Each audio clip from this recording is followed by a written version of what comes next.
Subscribe करें और bell दबाएं ताकि कोई खबर रह न जाए।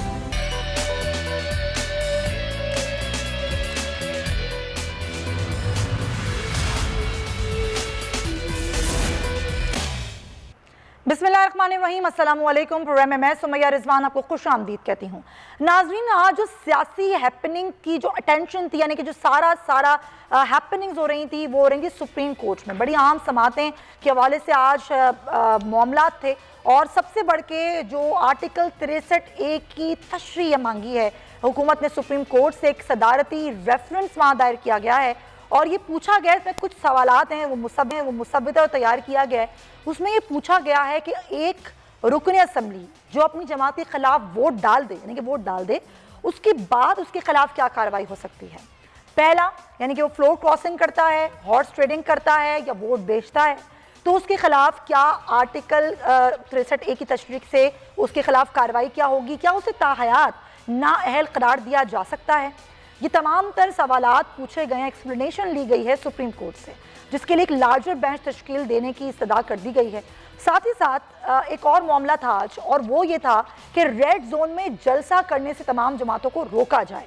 अब इस पर ज़ाहिर है हमने देखा कि आज बिलावल भुट्टो, शहबाज शरीफ, मौलाना फजल रहमान और दीगर रुकना जमात के लोग जो थे वो आज सुप्रीम कोर्ट में पेश हुए। अब जिसकी समाअत जो है वो आगे होगी, यानी कि 24 को होगी।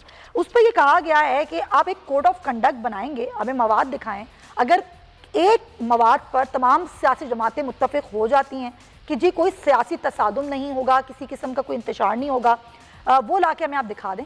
और 24 मार्च को जब समाअत होनी है तो फिर इसको देख लेते हैं, एक प्रॉपर कोड ऑफ कंडक्ट बना देते हैं। ये कहा गया चीफ जस्टिस की जानिब से। अलबत्ता चीफ जस्टिस ने एक और रिमार्क्स दिए, वो कुछ यूँ थे कि ये महज कानूनी मसला नहीं है, ये सियासी मसला भी है और इसमें किसी की अना नहीं होनी चाहिए। उन्होंने कहा कि इस अमल को खुश असलूबी से हल करें और उसको मुकम्मल करें। अगर आप लोगों को एक खदशा है कि तसादुम हो सकता है या कोई तसादुम की फ़ज़ा पैदा हो सकती है, तो तमाम जमातें इस पर बैठ जाएं और मुत्तफ़िक़ हो जाएं। तो आज हम इन दोनों टॉपिक पर बात करेंगे। हमारे मेहमान मुझे कराची स्टूडियो से ज्वाइन करें नज़ीर लगारी साहब, सीनियर सहाफ़ी हैं, तज़कियाकार हैं, एडिटर इन चीफ हैं बोल न्यूज़ के। आपको वेलकम करते हैं लगारी साहब, बहुत शुक्रिया आपका। और बैरिस्टर जुल्फ़िकार अली बदर साहब हमें ज्वाइन कर रहे हैं, जो कि स्पोक्स पर्सन भी हैं शिवन बिलावल भुट्टो ज़रदारी के। और आना एहसान साहब भी हमारे साथ मौजूद हैं पाकिस्तान मुस्लिम लीग नून से। तमाम हज़रात का बहुत शुक्रिया कि आपने मेरे प्रोग्राम में वक्त निकाला। सबसे पहले लगारी साहब का तज़िया में लेना चाहूँगी, फिर सियासी जमातों का मौक़िफ़ लेंगे। लगारी साहब, हम बात करते हैं कि जी फ्लोर क्रॉसिंग या हॉर्स ट्रेडिंग या कोई भी अरकान असम्बली जो अपनी जमात के ख़िलाफ़ जाता है, ज़ाहिर है उस पर एक आर्टिकल 63A है जो कि बना हुआ है, जो इससे पहले पाकिस्तान पीपल्स पार्टी मुस्लिम लीग नून बना चुकी हैं। लेकिन जब इसकी तशरीह हम मांगते हैं, हम जाते हैं जी सुप्रीम कोर्ट, हम सुप्रीम कोर्ट से कह रहे हैं कि जी आप इसको एक्सप्लेन करें, तो आपको लगता है कि मामलात को हम मज़ीद उलझा रहे हैं, क्योंकि एक चीज़ तो मौजूद है कि जब पहले कोई वोट कास्ट करेगा और अगर पार्टी के मुखालिफ जाएगा तो फिर उस पर पार्टी कार्रवाई करेगी, इलेक्शन कमीशन के पास जाएगी। बात यह है कि अब वो ये मामलात को बहुत आगे ले जाना चाहते हैं। हमें भी ये शिकायत रही है कि जमहूरी अमल के दौरान कुछ लोग ऐसे होते हैं जो कहीं ना कहीं से इशारा पाकर एक पार्टी से छलांग लगाकर दूसरी पार्टी की तरफ चले जाते हैं। और ऐसा भी होता है कि इलेक्टेबल्स को कहा जाता है कि आप आज़ाद होकर इलेक्शन में जीत कर आएँ और फिर आप किसी न किसी पार्टी को ज्वाइन कर लें। और किसी न किसी पार्टी का मतलब होता है किंग्स पार्टी को ज्वाइन कर लें। तो किंग्स पार्टी के पास इस वक्त बहुत ज़्यादा ऐसे लोग हैं कि जिनकी रुकनीत पर सवाल उठ रहा है। सही बात कि इनको ताहयात नाअहल होना चाहिए वोट देने के बाद, या इनकी कोई मुद्दत होनी चाहिए। मेरी अपनी कोई राय नहीं है, और ये जिसका भी असासा रहे हैं, कम अज़ कम उसको तो आज मातम की सूरत हाल से गुजरना पड़ेगा कि हमने ऐसे लोगों को अपने झोली में रखा जिनको जहाँ चाहा कि भाई इस पार्टी को छोड़ दो। मेरे सामने छोड़ा है, PMLN मेरे सामने लोगों ने छोड़ी है जो बिल्कुल आराम से थे, लेकिन कहीं से कहा गया कि इधर चले जाएं, उधर चले गए। पीपल्स पार्टी से छोड़ा है लोगों ने, मेरे सामने छोड़ा, मुझे मालूम है। मेरे दोस्त से उन्होंने छोड़ा और दूसरी तरफ चले गए और आज़ाद होकर इलेक्शन लड़ा, अब वो चले गए उस कैंप में। अब अगर ताहयात नाअहली होती है तो ज़्यादा मातम वहाँ होगा जहाँ के ये असासे थे, जहाँ के ये एसेट्स थे या हैं। और अगर इनकी मुद्दत का तयन नहीं होता है और ये कि जी इसी मुद्दत के लिए नाअहल होंगे जिस मुद्दत के लिए उन्होंने वोट दिया होगा, हो सकता है सुप्रीम कोर्ट जो भी फैसला दे, तो फिर इस बार वो बच जाएंगे और बचने के बाद वो आगे अपनी इस्लाह भी कर सकते हैं कि जहाँ रहें वहीं रहें और ठीक रहें, ऐसा ना हो कि मुद्दत बीच में कट जाए। सही। तो ये तो मेरे ख्याल में साफ सी बात है। इसका तहरीक अदम एतमाद अगर नाकाम होती है इस बिना पर के उनके 172 वोट एब्सटेन कर जाते हैं, अगर उनके और वो नहीं आते हैं हाउस में, सही, और अगर ये अपनी तादाद पूरी नहीं कर पाते हैं, दोनों सूरतों में अपोजिशन नहीं कर पाती है, ठीक है, तब तहरीक अदम एतमाद वो जो है कि वो नाकाम हो जाएगी। लेकिन एक बात तय हो जाएगी जी कि जिन लोगों ने इस वक्त किसी ऐसी कश्ती का साथ दिया जो डूब रही थी, तो वो आइंदा कभी उस दूसरी कश्ती की तरफ नहीं आ सकेंगे, दूसरी पार्टी में वापस नहीं आ सकेंगे। लेकिन सही है, ये तो आपका पॉइंट आया, लेकिन मेरा सवाल ये है, मैं ये पूछना चाहती हूँ और ख़ास तौर पे मैं सियासी जमातों से ये पूछना चाहती हूँ। बैरिस्टर साहब, सबसे पहले आप बताइए, क्या ये होना नहीं चाहिए? चले ज़ाहिर वो आइन का आर्टिकल है 63 है, वो अपनी जगह मौजूद है, लेकिन एक इखलाकी फ़र्ज़ होना चाहिए तमाम सियासी जमातों का, वो ऐसे लोगों के लिए जो कि हमेशा देख के कि जो पार्टी जीतने वाली है वहाँ चले जाते हैं और अपने ज़मीर के आवाज़ से बकौल वो सौदा कर लेते हैं, जो भी कर लेते हैं, फैसला कर लेते हैं, जिनको लोटा कहा जाता है आप लोगों की सियासी ज़ुबान में, ऐसे लोगों का बाइकआउट नहीं होना चाहिए? क्या ज़रूरी है कि ऐसे ही लोगों को कोई भी पार्टी जो समझती है कि इन लोगों को मजबूरी के तहत अपने आप में शामिल कर लिया जाए, एब्जॉर्ब कर लिया जाए, बजाय कि ऐसे लोगों को तमाम सियासी जमातें बाइकआउट करें जो इस तरह के तर्ज अमल अपनाते हैं? जी बैरिस्टर साहब, पहले आप।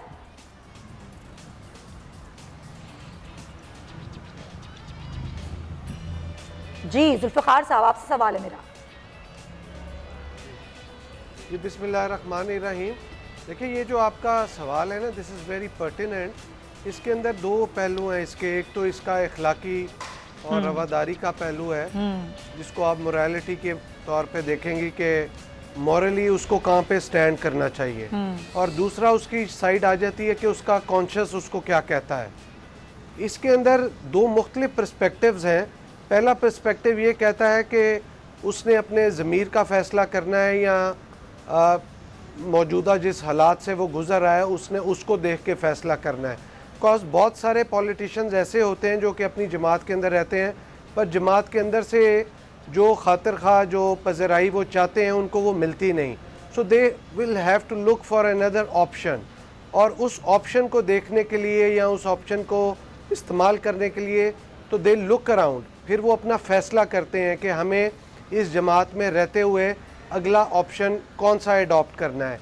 तो इस सारे सिनेरियो के अंदर मैं समझता हूँ ये जो लोग अपनी पार्टी को छोड़ के दूसरी पार्टियों के साथ जा रहे हैं, they are very tired of being in their party, cause थक चुके हैं वो लोग। जो उनकी एक्सपेक्टेशंस थी वो पूरी नहीं हुई, और जो परफॉर्मेंस लेवल था या एक डिलीवरी थी जो आवाम के लिए बेहतरी के लिए होनी चाहिए थी, वो नहीं हुई। थक चुके हैं, या फिर वो मौसम का मिजाज देख के, हवा का रुख देख के हमेशा अपना झुकाव उस तरफ कर लेते हैं जहां उनको अपनी जीत नजर आ रही होती है, जहां उनको फायदा नजर आ रहा होता है? नहीं, ऐसा नहीं है। देखें, इसके अंदर बहुत थोड़ी तादाद है ऐसे लोगों की जो कि जिन्होंने गवर्नमेंट के साथ रहने का फ़ैसला किया है, और बहुत सारे ऐसे लोग हैं जो कि गवर्नमेंट से तंग हैं, लेकिन वो ज़मीर का डिसीजन ले नहीं सकते। अच्छा। वो ज़मीर का डिसीजन लेता बहुत को बोल्ड और लोग होते हैं जो कि कॉन्शियस का डिसीजन के ऊपर अपना फ़ैसला करते हैं। ये लोग देखें कि ये जो लोग हैं इन्होंने पहले भी जो डिसीजंस किए या पार्टी के अंदर रह के मुखालफत की, तो अब वो चीज़ बिल्कुल बाहर आ रही है, और दे वर सो टायर्ड, इतना थक चुके थे कि they were looking for another option.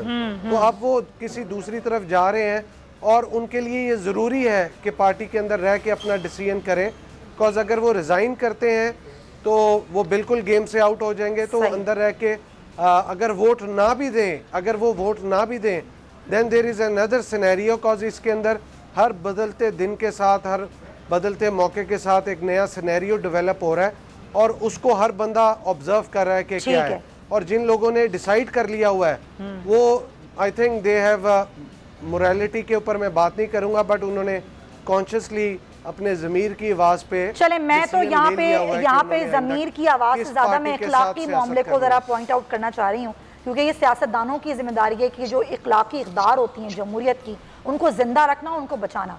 Rana एहसान साहब, देखिए, जब इस तरह के मामलात होते हैं कि जो नज़रियाती कारकुन होता है, नज़रियाती लोग होते हैं पार्टी में, वो बड़े नज़रअंदाज हो जाते हैं, फिर वो उनको साइड पर कर दिया जाता है, उनको कोई अहमियत भी दी नहीं जाती। और सिर्फ ये जो लोग होते हैं, जो मौसमी परिंदे होते हैं, जो कभी किसी शाख पे तो कभी किसी शाख पे बैठते हैं, इनको हर पार्टी पर अहमियत दे रही होती है। क्या आपको लगता है, मतलब आप अपने दिल से बताएं कि आपको लगता है कि ऐसा होना चाहिए, ना ये कि उनका बाइकआउट ही कर दें तमाम जमातें कि भाई वो लोग जो हर दफ़ा अपना पार्टी को चेंज करते हैं उनको कोई नहीं लेगा? देखें सुमैया, अगर आप प्योरली एक जमहूरी पॉइंट ऑफ व्यू से अगर मेरे से सवाल पूछें कि कोई मेंबर जो है, जो बेशक पार्टी के टिकट पे इलेक्ट होके असेंबली में आए और फिर जो है वो हर असेंबली का जो उसकी पार्टी का जो मौकफ है उसी पे वोट दे और उससे अलहदा ना वोट दे, तो फिर तो आप सब लोगों को असेंबली से बाहर निकाल दें और एक ही पार्टी का मेंबर बिठा दे जो पार्टी का बयानिया कहे कि जी ये और सारे हमारे साथ हैं। देखिए, जमहूरियत में ऐसे नहीं होता। अगर हम प्योरली जमहूरी पॉइंट ऑफ व्यू से बात करें तो जो आपने वहां मेंबर इलेक्ट करके भेजे हैं वो इंसान हैं, वो भी देख रहे हैं कि क्या बेहतरी हो रही है। वो इंसान हल्फ भी लेते हैं। नहीं, वो हल्फ भी लेते हैं, बिल्कुल लेते हैं, लेकिन क्या आपने पुतले बिठाए हैं? आपने पुतले तो नहीं भेजे कि जो पार्टी ये अपने वक्त पर क्यों खड़े हो जाते हैं? इनका जमीर क्यों जाग जाता है टाइमली?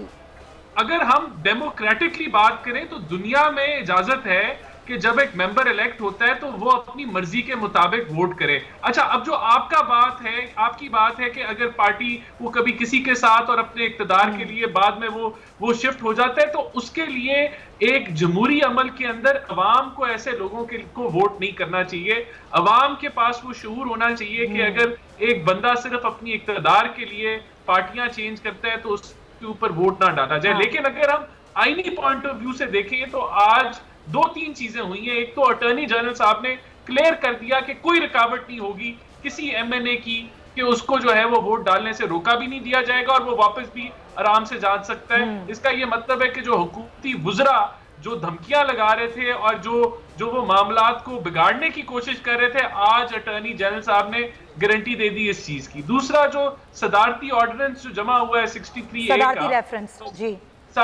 सदारती रेफरेंस जो जमा किया, उसके अंदर कोई स्टे की एप्लीकेशन नहीं है। इसका मतलब है कि वोट दिया भी जाएगा, वो गिना भी जाएगा, और जो इसकी जो तशरीह है वो तशरीह जब होएगी तो तब देखा जाएगा कि क्या तशरीह होती है। लेकिन आज का मामला ये कि वो काउंटिंग उसकी होगी। सर ये तो देखें, ये तो पता है ना, हम सबको मालूम है कि क्या क्या मामलात हैं, लेकिन बात जो मैं कर रही हूँ ना सर, वो मैं ये कर रही हूँ कि आवाम तो चले वोट ना दें, आवाम तो अपना फ़र्ज़ अदा करें, लेकिन सियासतदान भी तो अपना फ़र्ज़ अदा करें ना सर।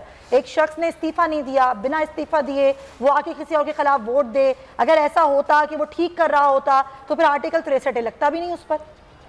सुमैया देखें, मैं यही तो कह रहा हूँ। ओके सर, मैं आपका पॉइंट लेती हूँ। फयाजुल हसन मेरे साथ मौजूद हैं, जो आप मामला कह रहे हैं कि अटॉर्नी जनरल ये कह चुके हैं कि आराम से आए, जिसको वोट डालना है वो डालें, लेकिन फिर भी सुप्रीम कोर्ट के पास गई हुकूमत। चौहान साहब, अब ज़ाहिर 63A की तशरीह हुकूमत मांग रही है सुप्रीम कोर्ट से। आइन का आर्टिकल 63 तो बहुत ही वाज़ेह है, वोट डलेगा उसके बाद कार्रवाई होगी। बिस्मिल्लाहिर्रहमानिर्रहीम। देखिए, आइन का जो है वो दफा 63A जो है वो बड़ा क्लियर है। उसमें जो 3 वजूहात बयान की गई हैं उसके नाअहल होने की, उसमें एक ये भी है कि वो जनाब मुखालिफ हो जाए, पार्लिमानी पार्टी छोड़ दे अपनी, और मुखालिफ जनाब पार्लिमानी पार्टी ज्वाइन कर ले, तब भी जनाब वो कैंसिल होता है, उसकी जनाब रुकनीत और उसकी नाअहलियत जनाब मटेरियलाइज होती है। उसके अलावा बाकी सारी एतमाद, अदम एतमाद और उस मौके के भी बरखलाफ वोट देता है अपने पार्लिमानी ग्रुप से। तो कहने का मकसद ये है कि एक चीज पूरी पाकिस्तानी आवाम के सामने क्लियर हो गई कि जो लोग जमहूरियत की माला जमा करते थे, जो लोग वोट को इज्जत दो की बात किया करते थे, आज इतने कमतर हो गए हैं, आज इतने सियासी, इखलाकी और मॉरल पॉइंट ऑफ व्यू से बदतर हो गए हैं कि आज वो ओपनली खरीदो फरोख्त कर रहे हैं बैरूनी ताकतों के इशारों के ऊपर। और बैरूनी ताकतों के हवाले से मैंने आज से 2 दिन पहले वो डॉक्यूमेंट जो है वो NED का किया है, और ये मकबूल जान साहब ने भी वो किया है। जो NED जो है वो एक अदारा है अमेरिकन, कि जिसका काम जो है ना वो जमहूरियत के नाम पे जो है वो 90 ममालिक के अंदर हुकूमतें बनाना, गिराना और इस किस्म की सारी जो है दौर दबस करना है। वो डॉक्यूमेंट क्लियर कट बता कि इसके अंदर उन्होंने बिलावल जरदारी, मुराद अली शाह, शीरी रहमान, शाहिद खान अब्बासी, अता तारड़ टाइप के लोगों से मुलाकातें की हैं और तकरीबन 80 लाख डॉलर, 8 मिलियन डॉलर वो उन्होंने पाकिस्तान के अंदर लगाए हैं, जो 1 अरब 40 करोड़ रुपए। और इसका सबूत है आपके पास? सबूत वो डॉक्यूमेंट है इनका अपना, मेरा बनाया हुआ तो नहीं है, अपना डॉक्यूमेंट है, NED, national endowment for democracy, ठीक है ना जी। उसके अंदर उसने सारी चीजें लिखी हुई हैं कि 2023 के इलेक्शन को जनाब बज़ाहिर तो उन्होंने यही बताना ना कि हमने 2023 का इलेक्शन बड़ा डेमोक्रेटिकली पाकिस्तान के अंदर हेड करने के लिए 3 ऑब्जेक्टिव्स लिखे हुए हैं उस लेटर के अंदर, जो वाशिंगटन में उन्होंने अपने हेडक्वार्टर में लिख के भेजा है। अच्छा। वो 3 ऑब्जेक्टिव में एक ऑब्जेक्टिव ये है कि जनाब हमने 2023 के इलेक्शन को अपनी मर्जी के मुताबिक जनाब मटेरियलाइज करने के लिए, हेल्ड करने के लिए, ये हमने 80 लाख डॉलर जो है वो हमने स्पेंड किया है और स्पेंड करने के हवाले से इन लोगों से मुलाकातें की हैं। अब ये जो बिलावल जरदारी ने जो अपना लॉन्ग मार्च किया है, तकरीबन 1 अरब रुपया लगा है ना, 3000 बंदा, 30,000 ठेके पे जनाब 3000 बंदा इन्होंने बुक किया, उसके लिए ट्रांसपोर्टेशन, उसके लिए खाना, हर शहर GT रोड के ऊपर वो उतारते थे, उससे तकरीर करता फयाज साहब, जलसों में तो पैसा लगता ही है ना, धरनों पे भी लगता है, जलसों पे भी लगता है, ठीक है ना। एंड में जाके इस्लामाबाद में जो है ना कापे टांग के जना वापस आ गया, वो पैसा कहाँ से आया? पैसा यही वाला है। तो सर ये तो सबसे ही पूछा जा सकता है ना, जो लोग जलसे करते हैं, धरने करते हैं, कि कहाँ से फंडिंग हो रही है, पैसा कहाँ से आ रहा है? तो मैं वही बता रहा हूँ ना कि जो 3000 बंदा परमानेंट उन्होंने अपने साथ रख के ये सारा किया, ये सारा वही पैसा। तो अब ये ओपनली खरीदो फरोख्त कर रहे हैं, अब सुप्रीम कोर्ट भी इसके ऊपर डिसीजन देगी, 24 के बाद पिक्चर सारी क्लियर हो जाएगी इनको जनाब, जैसा कहते हैं। लेकिन चौहान साहब एक चीज है बहुत मैं पूछना चाह रही हूँ आपसे, मैं आपसे एक बात पूछना चाह रही हूँ, खुद तहरीक इंसाफ को भी आइडिया हो गया होगा कि ऐसे लोग जो बिक जाते हैं बड़ी आसानी से, उनको अपनी पार्टी में शामिल नहीं करना चाहिए, ये डाल डाल के परिंदे होते हैं, कभी यहाँ कभी वहाँ। तो भाई सियासत के अंदर देखो 2 चीजें होती हैं, 2 चीजें। अब वो ये पूछते हैं जनाब, अपनी दफा तो आप कहते हैं विकेट गिर गई और दूसरी दफा कहते हैं लोटे। देखो 2 चीजें हैं, मेरी सारी उम्र पॉलिटिक्स में गुजरी है, student politics, youth politics, practical politics, आप भी माशाल्लाह जर्नलिस्ट है। एक चीज क्लियर है, विकेट गिरना वो होता है कि आप इलेक्शन लड़ने से पहले आप एक पार्टी या एक ग्रुप छोड़ते हैं, आप दूसरी पार्टी में आ जाते हैं, क्या जनाब एक क्या इस तरीके से जना स्विच ओवर होना।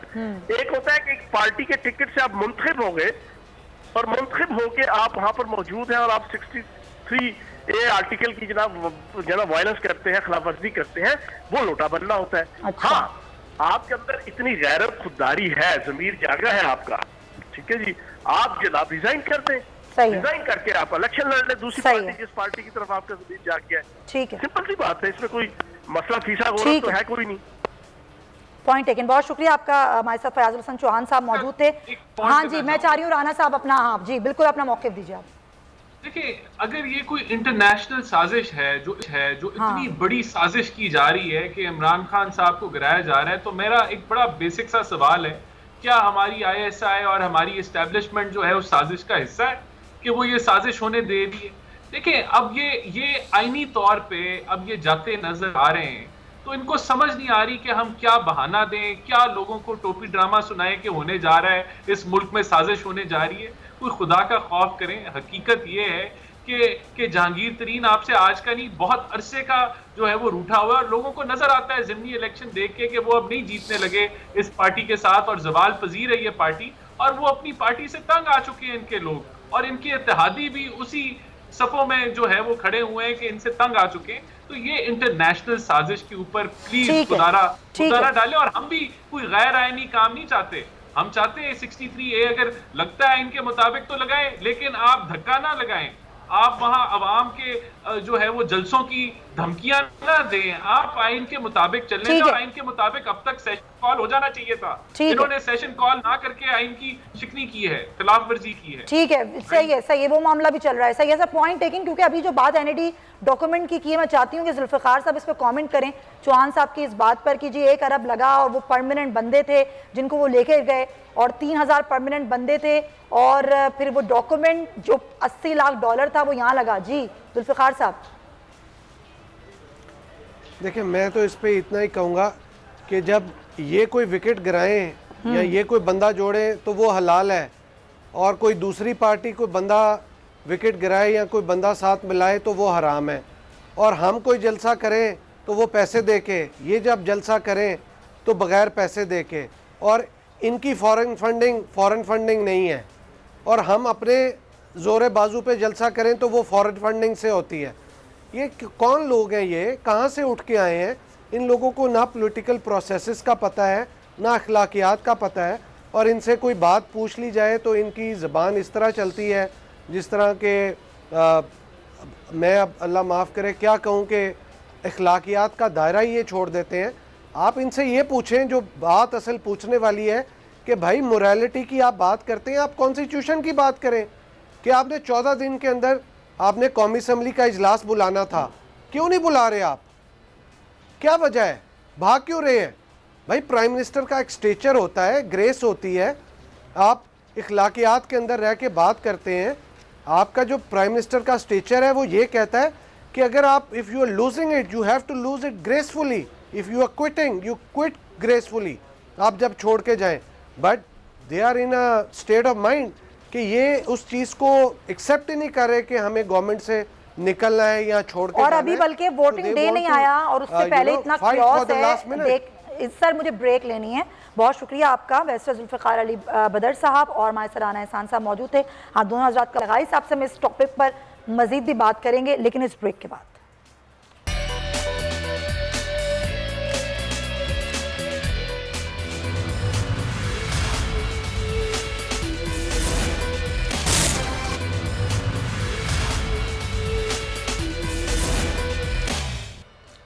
वेलकम बैक जी। मुल्की इकॉनमी पे हम बात करेंगे जिस पे अभी आजकल किसी का कोई ध्यान नहीं है, क्योंकि सब सियासत में मसरूफ़ हैं। इस सियासी क्योस में सब भूल गए हैं आवाम को कि आवाम किस महंगाई की चक्की में पिस रहे हैं, और महंगाई बढ़ गई है बड़ी खामोशी के साथ। लेकिन उससे पहले एक छोटा सा मैं मौक़िफ़ लेना चाहूँगी लगारी साहब का।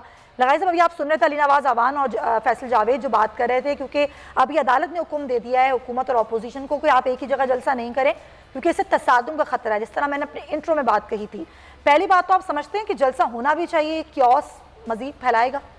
नहीं, मसला ये है कि ये तो हुकूमत ने अपने शौक़ का इजहार किया है। अपोजिशन तो भूल चुकी थी कि उसने 30 मार्च की कॉल दी हुई थी और पीडीएम की कॉल थी, और वो 4-5 महीने पहले थी, और हम तो उनसे शिकवा करते थे भाई आपको इतना दूर की डेट लाइन देने की क्या जरूरत है कि हम जो है 4-5 महीने पहले से आप डेट दे रहे हैं। वो भूल गए थे उसको, लेकिन हुकूमत ने याद दिलाया उनको कि भी हम 27 मार्च को करेंगे, और फिर देखते हैं कि तुम कैसे वहां से गुजर कर जाते हो और फिर कैसे वापस जाते हो। अब वो 23 को नहीं कर रहे हैं, उन्होंने भी डेट आगे बढ़ा दी है। नहीं, 23 को नहीं कर रहे हैं, 24 को नहीं कर रहे हैं, जाहिर है उस दौरान तो वो हो रहा है, OIC का हो रहा है। लेकिन एक बात और अच्छी हुई है कि वो वहाँ नहीं कर रहे हैं डी चौक पर, जहाँ पर पार्लियामेंट के अरकान को जिंदगी का खतरा हो। जिस तरह से फवाद चौधरी ने बिल्कुल ऐसा कर दिया था कि जैसे लोगों के जहन में ये हो कि चिक्का बोटी हो जाएंगे हम लोग अगर वहाँ से गए, क्योंकि वो तो टाइगर जो इन्होंने पाल रखे हैं वो तो ऐसे ही हैं, खूनखार किस्म के, वो चिक्का बोटी करने वाले हैं।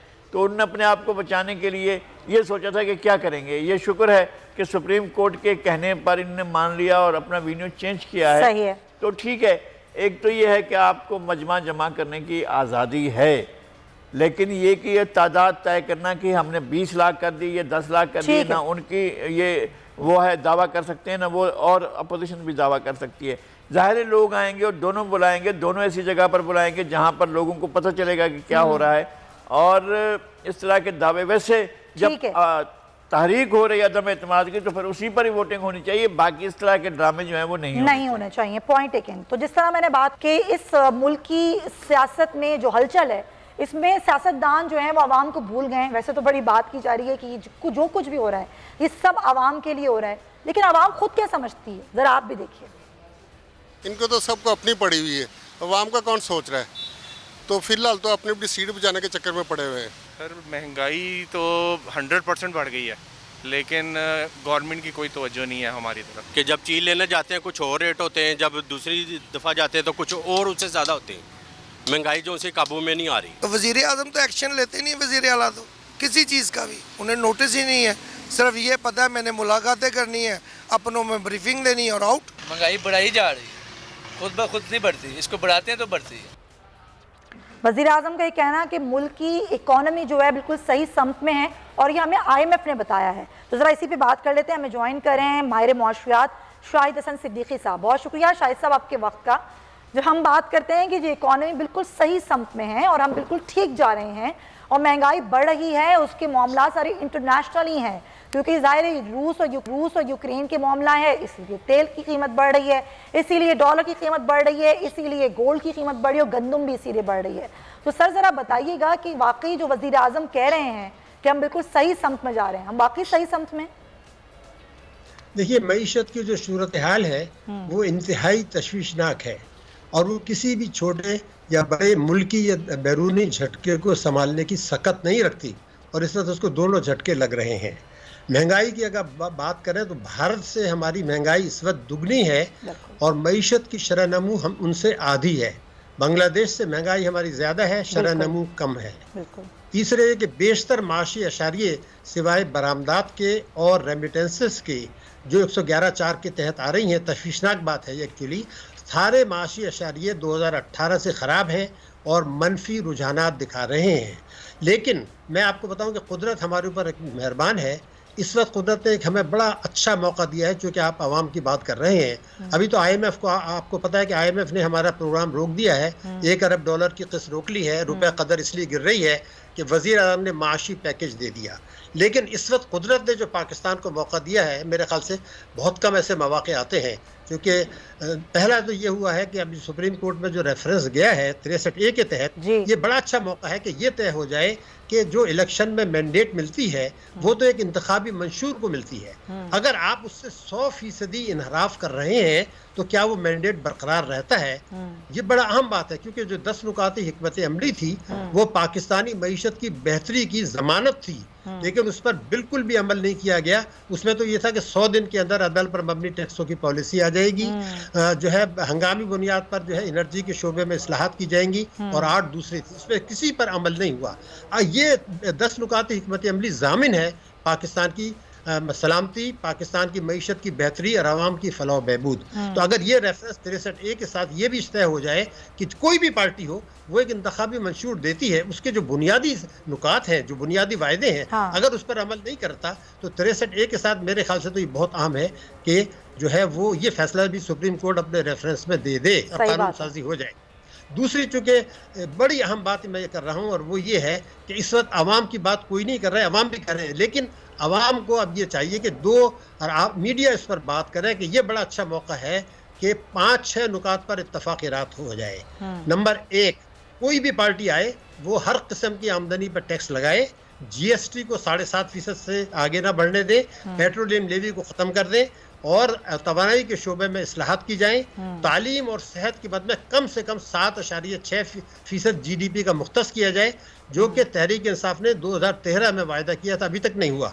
एमनेस्टी स्कीम पर पाबंदी लगा दी जाए और IMF के पास जाने से पहले ये ज़रूरी है कि चारों सूबे और वफाक उसकी इजाज़त दें और ये अगर इस्लाहात पर दबाव डाला जाता है और ये टैक्सों की इस्लाहात हो जाती है तो मैं आपको यकीन दिला सकता हूं कि पाकिस्तान की मईशत में बेहतरी आएगी। सर, लेकिन ये तो एक मजबूत मईशत वाला मुल्क ही इस तरह की चीज़ें कर सकता है ना। हमारी तो हम इस पोजीशन में हैं कि हम इस तरह के नुकात को बना के इस पर अमल कर सकें। अवाम को आप इस वक्त बड़ा अच्छा मौका है। अवाम इस वक्त मीडिया की बातें सुन रहे हैं क्योंकि दोनों पार्टियां जलसे कर रही हैं। उनको अगर ये बताया जाए कि भाई हमें तो ये चाहिए कि गुर्बत कम हो, मईशत तरक्की करे, इनडायरेक्ट टैक्सेस कम हो, GST कम हो, तालीम का बजट हमारे यहाँ गिर रहा है, बांग्लादेश से भी कम है, भारत से भी कम है। हमें अवाम को बताना है कि कोई पार्टी आए कोई जाए वो अपने आह करे, हमें तो अपने मुल्क की तरक्की चाहिए, हमें IMF से छुटकारा चाहिए, हमें अपने मुल्क में पीने का साफ पानी चाहिए। ये 1900 में दोबारा बता दो 1980 से आज तक हम भारत से भी पीछे चले गए हैं, शरह में बांग्लादेश से भी पीछे चले गए हैं, बांग्लादेश से भी चले गए हैं। सबसे ज्यादा टैक्स एमनेस्टी स्कीम हमने दी है, सबसे ज्यादा मर्तबा IMF के पास हम गए हैं। तो क्या ये चीजें आवाम को सोचने की और आवाम को बताने की हैं? इस वक्त हमें आवाम को इन चीज़ों से कोई इंटरेस्ट नहीं होता, कौन आता है कौन जाता है। असल चीज़ ये है कि अवाम के ये कानून बन जाए और सुप्रीम कोर्ट भी रेफरेंस में ये कह दे कि मैंडेट पर आपने लिया है, उस मैंडेट से आप इनहराफ कर रहे हैं तो आपका हुकूमत का हक ख़त्म हो जाता है, कोई भी पार्टी हो, और उसके लिए कानून साजी कर दी जाए। यह है पाकिस्तान की बेहतरी का, पाकिस्तान की तरक्की का, पाकिस्तान की सलामती का, क्योंकि इस मामला पाकिस्तान की सलामती का भी है। मेरा जहन बिल्कुल वाज़ेह है इस चीज़ के ऊपर कि हमें मीडिया को, आवाम को एजुकेट करनी चाहिए कि पेट्रोल के नर्ख ऐसे कम नहीं होंगे, गुर्बत ऐसे कम नहीं होगी। हमारे यहाँ तो फॉरेन डायरेक्ट इन्वेस्टमेंट तक जो है वो गिरना शुरू हो गया। CPEC 3.5 साल से बंद है। तो तो लोगों को कब होश आएगा कि सीपैक भी बंद है, सरमायाकारी भी नहीं आ रही। आपको मैं दो फिगर दे दूं तो आंखें खुलेंगी। 94 बिलियन डॉलर्स की तरसीलात पाकिस्तान आई है इस हुकूमत के दौर में, जिसमें 111.4 की मदद भी शामिल है, और 35 अरब डॉलर के कर्जे लिए हैं आपने। तो ये जो 130 अरब डॉलर है, 130 बिलियन डॉलर, वो कहाँ है? ये तो सरमाया वापस कर रहा है। 130 ये सारी बातें पूछने की हैं और आवाम का हक बनता है क्योंकि वो वोट देते हैं, तो वो ये सारी बातें पूछें। बड़ा अच्छा आपने पॉइंट रेस किया है, बहुत शुक्रिया आपका डॉक्टर शाहिद हसन सिद्दीकी साहब हमारे साथ। लगाई साहब, मैं चाहूँगी आप भी ज़रा इस पर तबसरा करें कि वाकई ऐसा कोई कानून होना चाहिए कि आवाम ये पूछें कि जो भी आ रहा है वो हमारे मसाइल हल करे, गुर्बत ख़त्म करे, तालीम पर तवज्जो दे, महंगाई कम करे। 100 दिन में हम ये कर देंगे, 100 दिन में हम जो है वो पूरा एक इनकलाब लेकर आएंगे। वो 100 दिन में तो उन्होंने कुछ भी नहीं किया। 200 दिन हो गए, 500 दिन हो गए, 1000 दिन हो गए, उससे भी ज़्यादा हो गए। तो इन्होंने तो अमलन वाकई कुछ नहीं किया है लोगों के लिए, सिर्फ एक महंगाई का तोहफा देते रहे हैं। अगर वाकई जो डॉक्टर साहब बता रहे हैं कि 1 खरब 30 अरब रुपए पिछले 3.5 साल में पाकिस्तान में आए हैं, तो आकर उड़ कहाँ गए? वो यही पूछ रहे हैं। ये सवाल तो ज़ाहिर होना चाहिए। और ये सवाल लफ होना चाहिए कि आपने प्रोग्राम ये दिया था और आपने उस पर अमल ये किया है। क्या आप अपने आप को समझते हैं कि हम कानूनी और आइनी हुक्मरान हैं कि आपके वादे के मुताबिक आपने डिलीवर नहीं किया? ये बात तो बहुत अहम है, मेरे ख्याल में इस पर अमल होना चाहिए।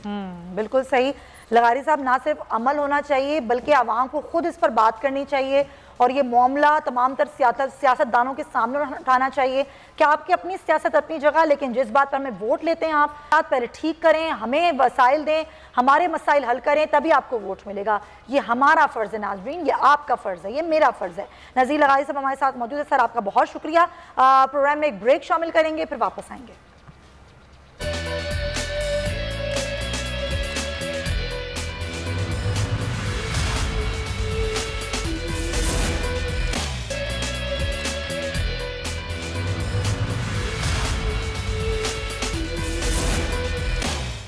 वेलकम बैक नाजरीन। कश्मीरियों के जज्बे आज़ादी को कुचलने के लिए एक और साजिश तैयार की गई है और इस बार सहारा लिया गया है बॉलीवुड का। जी हाँ, यहाँ पर एक मूवी बनाई गई है जिसमें मुसलमानों को बदनाम करने के लिए जिस तरह कंटेंट इस्तेमाल किया जा रहा है, और ख़ास तौर पर हमारे कश्मीरी बहन भाइयों के जज्बे को कुचलने के लिए। और बीजेपी फिल्म से शदीद ज़ाहिर खुश नज़र आती है और जिस तरह की ये फिल्म बनाई गई, जिस तरह से इसे पोर्ट्रे किया गया है, ये बड़े अफसोस का मकाम है। इसी पर हम बात करेंगे। एहलिया मलिक, मिशाल मलिक हमारे साथ मौजूद है। मिशाल, बहुत शुक्रिया आपके वक्त का। बॉलीवुड की फिल्म है कश्मीर फाइल्स, शायद आपने इसका कोई ट्रेलर देखा हो या पढ़ा हो या सुना हो। ये अब फिल्मों का सहारा ले रहे हैं कश्मीरियों के जज्बे आज़ादी को कुचलने के लिए। जी बिल्कुल, ये बहुत बड़ी हाई लेवल कैंपेन चली है हिंदुस्तान के अंदर और इसके अंदर उन्होंने अपना खुल के जो बीजेपी और आरएसएस का जो झूठा, जो फैब्रिकेटेड जो एजेंडा है संघ परिवार का, वो उन्होंने खुल के अपना नफरत जो है वो कश्मीरी मुसलमानों के खिलाफ की है और मोरा यूज किया है कश्मीरी पंडितों को। हालांकि खुद हिस्ट्री का जिक्र करें, क्योंकि हिस्ट्री के तालिब इल्म में हम लोग भी, कि उस दौर के अंदर वहाँ पे जो गवर्नर था जगमोहन था मकबूजा जम्मू कश्मीर का, और वो बीजेपी का बंदा था जिसको वाजपेयी और अडवाणी ने अपॉइंट कराया था और वीपी सिंह की गवर्नमेंट थी। तो उस दौर के अंदर इतना कत्लेआम हुआ था, इतना कत्लेआम कश्मीरी मुसलमानों का हुआ था। और उस क्योंकि ये फाइल्स नाम देते हैं कश्मीर फाइल्स के नाम, तो अगर हम एक्चुअल जो रियल कश्मीर फाइल्स को निकालें जम्मू कश्मीर पुलिस की, तो उसके अंदर जो रेशोज आते हैं, स्टेटिस्टिक्स आती हैं, वो तो बहुत कम है कश्मीरी पंडितों की। और वो भी हिंदुस्तान की जो थे, इन्होंने उनको भगाया था कश्मीरी पंडितों को मुसलमानों ने तो कभी आया और इसी ने की। और वहाँ पे पूरे इंडिया में भी बेशक ये अपने लिहाज से इसको हिट कह रहे हैं, क्योंकि वहाँ हिंदुत्वा का जो अखंड भारत का जो एक्सट्रीमिज्म का नैरेटिव भर गया है हिंदुस्तान की सरकार ने। वहाँ पे तो आप देख रहे हैं जो फुटेजेस आ रही हैं सिनेमाज के अंदर कि वहाँ तो मारपीट हो रही है, मुसलमानों को मारे, डिफरेंट जो मज़ाहिब के लोग वहाँ पे रह रहे हैं और कह रहे हैं कि हमने ज़िबा करना है कश्मीरी मुसलमानों को। तो ये तो मतलब कि नॉनसेंस है ये फिल्म का जो एजेंडा है। और ना सिर्फ ये, बल्कि आप ये समझती हैं कि जिस तरह उन्होंने कहा कश्मीरी पंडित जो कि सिर्फ 1 लाख कुछ थे जिन्होंने वहाँ से हिजरत की थी, और इस फिल्म में तादाद बताई गई 5 लाख से भी ज़ायद, जिस तरह से मस्क की गए हैं आदाद शुमार, वो कितना अलार्मिंग है। देखिए, ये तो उन्होंने सारा का सारा जो ब्लेम और विलन बनाया, उसमें आपने जो कैरेक्टर देखा जिसको विलन बनाया वो यासीन साहब की शक्ल बना के किया है कि जैसे उन्होंने कत्लेआम करवाया है या जो हुर्रियत के रहनुमा है वो करा रहे हैं, और उनको मेन वहाँ पे फिगर हेड बनाया है। उनकी शक्ल भी उनके साथ काफी कोशिश की है, बहुत ही अगली तरीके के अंदर। खैर, मगर बात रियलिटी ये है कि उस दौर की जो फाइल्स हैं जम्मू कश्मीर की पुलिस, जब 1990 का ये वाकया पंडितों का, उस वक्त सिर्फ 89 है जो इनका रिकॉर्ड है। जी हाँ, बिल्कुल। इनकी जो जम्मू कश्मीर की जो इनकी हिंदुओं की जो इनकी पुलिस है, 89 कश्मीरी पंडित मारे गए उस साल के अंदर, और 1635 जो हैं वो नॉन पंडित से, मतलब मेजॉरिटी मुसलमानों की है, जो 1000 से ऊपर तादाद मुसलमानों की है, बहुत चंद दूसरे मज़ाहिब के हैं। तो वो है, और इसके अंदर भगाने में जगमोहन ने इनको निकाला था वहाँ पे बाहर। और ये तो हार्ड रियलिटीज हैं जो उनके सब बड़े से बड़े जितने भी डिफरेंट पार्टीज के पॉलिटिशियंस हो, यहाँ तक कि उनके अपने जो AS दलत जो है उनके फॉर्मर रॉ चीफ, उनका भी आप बयान देख लें कि उन्होंने कहा है, क्योंकि कैंपेन चलाई जा रही है, जो मुझे ऑलरेडी पता था कि अगले इलेक्शन से पहले इन्होंने कैंपेन चलानी है यासीन साहब को फांसी दिलाने की, तो उसके लिए इनको एक फिल्म का सहारा लेना था, एक माहौल बनाना है इन्होंने वहाँ पे लोगों के अंदर। और इससे क्या मिलना है, क्योंकि जो कश्मीरी पंडित घर अभी तक वहाँ महफूज हैं, और उन्होंने खुद मेरे वलीमे की रिसेप्शन की थी जम्मू के अंदर। तो हमारा तो आपस में कश्मीरी मुसलमानों और पंडितों का बहुत प्यार है। शबीर शाह साहब भी वहाँ पे जाते रहे इनकी पंडितों को कश्मीरी मिलने, और हम लोग भी जाते रहे, यासीन साहब भी, गिलानी साहब। मतलब ये तो खुद अपने से क्रिएट करें, चंद 5-6 किराए के इन्होंने कश्मीरी पंडित को बना लिए और उनके चलाते रहते हैं। और अनुपम खेर एक क्लाउन है, एक जो जोकर है एक्टर, वो आ जाता है अपनी झूठी फैब्रिकेटेड दिखाने के लिए। एग्जैक्टली, बिल्कुल आप सही कह रही हैं, फैब्रिकेटेड स्टोरी है और अपनी तरफ से बनाई गई है। बहुत शुक्रिया मिशाल मलिक साहब हमारे इसी बात करने के लिए हमें ज्वाइन कर रहे हैं। अब्दुल अमीन लोन साहब हुर्रियत रहनुमा हैं। ज़ाहिर है ये बड़ी तकलीफदेह बात है कि ऐसे वक्त में जब जोग्राफियाई तौर पर तारीख मस्क करने और वहाँ पर जिस तरह कश्मीरियों पर जुल्म सितम हो रहा है, ऐसे वक्त पर बॉलीवुड का सहारा लेके कश्मीर फाइल्स के नाम से ये फिल्म बनाना, फैब्रिकेटेड कहानी बनाना, इसको आप कैसे देखते हैं अब्दुल अमीन साहब? ये जो मूवी बनाई गई है, क्योंकि ये झूठ और प्रोपेगेंडा पे मुबनी मूवी है, दरअसल ये इंतहा पसंद हिंदुओं को इश्तियाल देना है और कश्मीर के हवाले से नफरत पैदा करना है। जिस तरह से मिशाल ने कहा कि जो JNK पुलिस की रिपोर्ट है और वो चश्म कुशा है, वो इन सब के सामने, उसके बावजूद इन्होंने जिस तरह से हिंदुओं का कत्लेआम दिखाया है, ये तो सिरे से नहीं हुआ है। वहां पर तो मुसलमान मारे गए हैं, 96,000 से ज्यादा मुसलमान मारे गए हैं, उनके बारे में किसी जगह जिक्र ही नहीं है। और जहां पर अगर आप देखें, जहां रियासतों में बीजेपी की हुकूमत है और मोदी ने उनको टैक्स फ्री वहां कर दिया है, क्योंकि ये सारा मोदी की सरपरस्ती में होता है। ये जो है हिंदू इंतहा पसंदों की सरपरस्ती में ही हो रहा है, जो मौजूदा हुकूमत है उसकी सरपरस्ती में ही हो रहा है। और उन्होंने उनको वेलकम किया मोदी ने, जो इसके प्रोड्यूसर हैं या जो डायरेक्टर हैं। इसी तरह से अगर आप देखें कश्मीर के अंदर जब 1989 में जगमोहन गवर्नर थे, उस वक्त जगमोहन ने पंडितों को कश्मीर से भगाया और उनकी तादाद जो है 1,75,000 थी, और इस वक्त में कोई और फिगर दिखा रही है, जबकि इतने हिंदू वहां पर नहीं है। उसके बाद हमारी डेमोग्राफी, अब ये जहाँ हिंदुस्तान के अंदर कश्मीरी स्टूडेंट जो तलबा पढ़ रहे हैं या जो मौजूदा कश्मीर में लोग हैं, उनके खिलाफ जो है ये प्रोपेगेंडा किया गया, उनकी जिंदगियों को खतरा लाक है। तो वहीं जो इसका जो मूवी का जो किरदार है, क्योंकि वो झूठ पे मुबनी है और वहाँ पर शामिल किया गया है, कश्मीर में तो इसकी किसी जगह वो कोई सूरत ही नहीं दिखाई दे रही। जी हाँ, बिल्कुल, जो असल हकीकत है वो बिल्कुल बरक्स है अब्दुल अमीन लोन साहब की है। वहाँ पर अपोजिशन जो है या जो बहुत सारे पंडित लोगों ने भी कहा कि ये झूठ पर मुबनी फिल्म है। बिल्कुल ऐसे ही है। और सिंगापुर में, न्यूजीलैंड पे इस पर बैन लगा दिया गया है। जी अच्छा, बहुत शुक्रिया आपका अब्दुल अमीन लोन साहब ने हमारी मालूमात में इजाफा किया। मालिक में इस फिल्म पर बैन लगा दिया गया है क्योंकि ये बिल्कुल प्योरली सिर्फ मोदी हुकूमत को खुश करने के लिए बॉलीवुड ने ये मूवी बनाई है, जिसमें सिर्फ और सिर्फ हकायक को मस्क किया गया है और फैब्रिकेटेड किस्म की अपनी मर्जी से सिर्फ और सिर्फ कश्मीरी लोगों के जज्बात को ठेस पहुंचाने के लिए, उनको तकलीफ पहुंचाने के लिए इस तरह की चीज़ें की जा रही हैं। तो नाज़रीन, इसके साथ ही प्रोग्राम का वक्त ख़त्म होता है। अपना बहुत ख्याल रखिएगा। कल आपसे फिर मुलाकात होगी। अल्लाह हाफ़िज़।